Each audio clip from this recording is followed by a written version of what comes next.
Hi there, welcome to my deep talk session. Today's vlog is going to be a quick one. I'm going to be talking about things that I have learned about relationship that I want to share to help you too. You know, we have created this notion that relationships are hard if you don't struggle. That's not God's will for us, and you shouldn't have that mindset. So I'll be sharing things about relationship. Don't go anywhere. If you haven't subscribed to this channel, this is the time where you click on that subscribe button because you don't want to miss out my YouTube channel. I'll be talking about relationship, like I said earlier, things that I wish I knew earlier, things that I'm still learning, and things that I think you should know about relationships. The first thing is relationships are not 100, are not 50-50. I mean, they are 100-100. You've always heard this thing, oh, it's 50-50, you bring your part, I bring my part. I get it. Logically makes sense. But when you look into it, come whole, don't come half. Bring everything you have into it. Except you're dating for fun and games and you are deceiving yourself because you're not deceiving your partner, it's yourself you're deceiving. Okay, that can pass. But if you know this is something you want to do wholeheartedly, come with your A game. Kings, come with your A game. Queens, come correct. Come with everything that you have, because sometimes your partner will not always be able to give you the full package. And you have to make up for it. That's the part of relationship we don't talk. We always, this, he should do this one should do that. So much pressure on the male folks. Easy on them. It's a work. Two coming together. Let's make this work. It's not one person thing.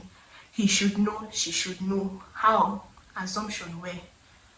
And it's okay. I see people who are in relationships, but they're not okay being vulnerable with your partner. Why?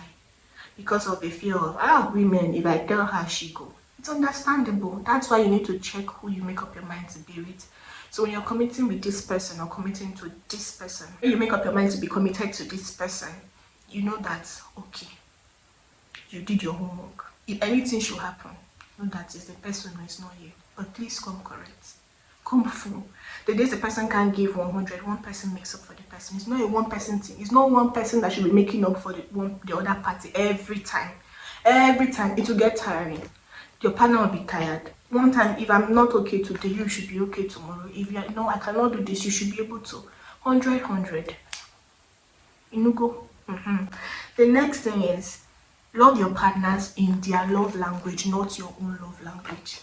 You like gifts. You know you like gifts. Your partner might not like gifts. You will not be buying gifts. It's a nice thing. It's a good act. But your partner may not interpret it as love. One day people will be having a conversation and they will tell you that you haven't seen any expression of love. And you'll be wondering, but I always buy this man things. I always buy this woman things. It's not love to them. That's not how they want to be loved. That's just you. We have a habit of always loving people the way we want to be loved. Ask your partner, how would you want me to love you? How would you want me to treat you? Well, how would you want me to, things I will do that will make you feel loved? Ask them. Don't assume. Assumption where? How? Don't assume. So love your partners in their love language, not your own. And the next thing here is, every day won't be butterflies in your tummies. You come in, you have this mindset that every day will be, he'll be able to be calling you. People used to talk 5 a.m. in the morning and, 10 p.m. in the evening. So every day must be like that. The day he doesn't do it, he no love you again. It will always be like that. Life will always be life. Things can happen. And when I mean these things can happen, I'm not talking about things that someone could deliberately sit down to cause problem. Because we have created a notion that, things used to happen in relationship. True. But those are the challenges that life throws at you. Not challenges that another human being will sit down and say, oh, I want to just give this person problems and give you problems. If you're like that, repent, change. You get it? So you will not always feel butterflies in your tummy, and it's okay. Always go back to your drawing board. What's the problem? What's happening? Try to make things work. Always don't be afraid to always go back to your drawing board and re-strategize and build a relationship, because the foundation of the relationship really matters. As your relationship progresses, you begin to know who you really are. You know when you're at that stage where you say, tell me about yourself, I'm this, I'm that, I'm not this, I'm not that, I can never do this, I can never do that.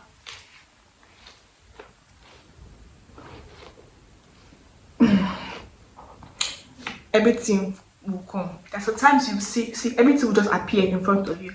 And sometimes you handle situations and you ask yourself, Now maybe this. How did I get here? This is not me. Is it possible that I can behave like this? And that's why I always say that pray this prayer, God help my heart. If there might be any wickedness in me, because you might have wickedness, you don't even know you have wickedness.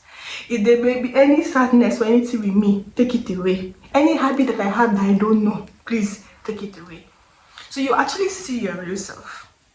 Then I don't want to talk about marriage, because I've heard stories about how marriage reveals people. So the revelation starts from relationship. So you actually see yourself in a way that you haven't seen yourself before. It's okay. Don't beat yourself about it. Go back to the drawing board. Okay, is this a bad habit? What do I need to do? What do I need to, correct? What triggered this? What did this woman do that made me behave like this? Where is this coming from? And you can always make it work again. Don't just say, ha! I've seen the real you now. Now I know who you really are. Things happen. The thing is, love is a choice. I said it. I know we have given love this, an uncontrollable feeling where you That's how we give powers to emotion. Emotions are beautiful, but they're not supposed to, be our masters. We are their masters, they are servants. Our emotions are supposed to serve us and not the other way around. So you can love somebody and choose not to be with them. And that is why when you enter a relationship, it becomes commitment, because you made up your mind that I am choosing. And you say I love you, it means I am choosing to be committed to you. I am choosing to be in this relationship. I am choosing to do this with you. It's a choice. It doesn't just happen. Yes, there are times when you can like someone and before you don't realize, I don't like this boy, I don't like this girl. When that happens for me, you make up your mind, this person, is it good for me? If it's not good for me, God help me deal with it. You start running. After everything said and done, the number one thing, and I'll end with these two things, is put everything in God's hand.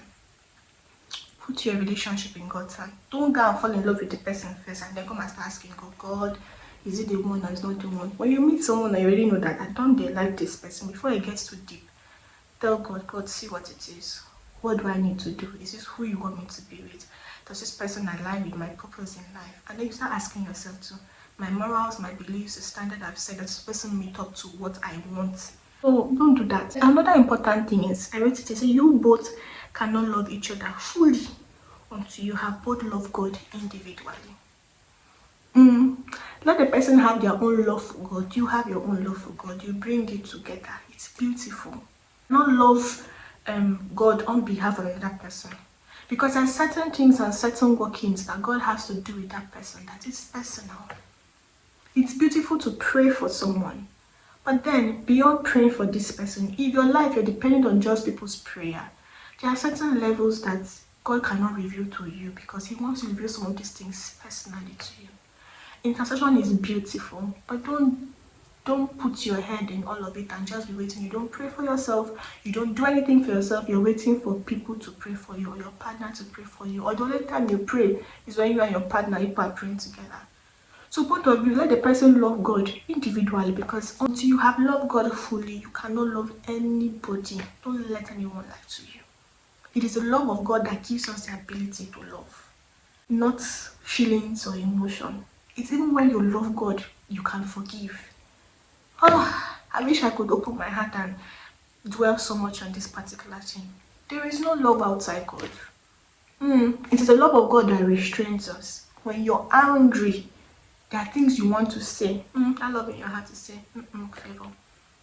There's this beautiful thing about the love of God. So you cannot love someone if you haven't fully loved God. And let your partner have his own work with God. Righteousness and, the race is not a couple thing. You run your own, I run my own.